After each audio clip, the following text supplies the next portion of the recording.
Kimin sizə nə dediyi, qardaşlar, umurunuzda olmasın. Vallahi vaxtilə haqqımızda deyilən şeylərə çox diqqət edirdi, moralimizi, çox fikir verirdi, moralimizi pozurdular. Davamlı şəkildə bizi ruhdan salırdılar. Davamlı şəkildə bizi, moralimizi aşağı salırdılar. Davamlı şəkildə bizi pisləməklə, ad qoşmaqla, pis-pis ləkələr vurmaqla bizi himmətdən salmağa çalışırdılar. Əziyyət çəkirdik. Amma bugün İmam-ı Şafinin sözünün gerçekten nə qədər doğru olduğunun farkına vardıktan sonra o deyilən batil sözlərin hamısını ayağım altına atıram. Və siz də olun. Haqq eləmədiyiniz bir şey sizə deyildirsə, vallahi vecinizi almayın. Gec də olsa haqq gəlib yerini tutacaq.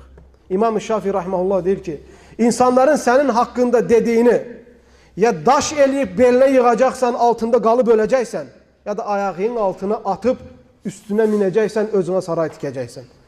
Bizim üçün bu çox önəmlidir.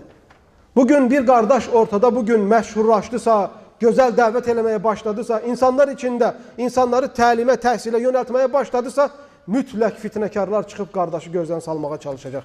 Heç kəsi vecinizi almayın. Haqqın üzərindəsənsə qorxma, haqqı deməkdən kimdənsə çəkinmə. Sən haqqı de, zaten Allah Azze ve Celle sənə yazmayan vaxtı ölməyəcəksən. Narahat olma. Bir məşhur söz var, deyir, insanı ölümdən nəyi qoruyur? Əcəli qoruyur. Yəni, o deməkdir ki, səni yazılan tarixdən öncə heç bir kəs öldürə bilməyəcək. Sən çalış, elə yaşa ki, öləndə də kişi kimi öləsən. Çalış, elə yaşa ki, öləndə də müsəlman kimi öləsən. Elə yaşa ki, öləndə də Allah Azze ve Celle'nin qabağında başını qaldırası sifətin olsun. Bugünkü gündə kimlərinsə sözü ilə, kimlərinsə nəyi ilə, kimlərsə İslamdan, haqdan, həqiqətdən, haqq və həqiqət əhlinin yanından qaçırlarsa, o insanlar muvaffaq ola bilməyəcəklər bu dünyada.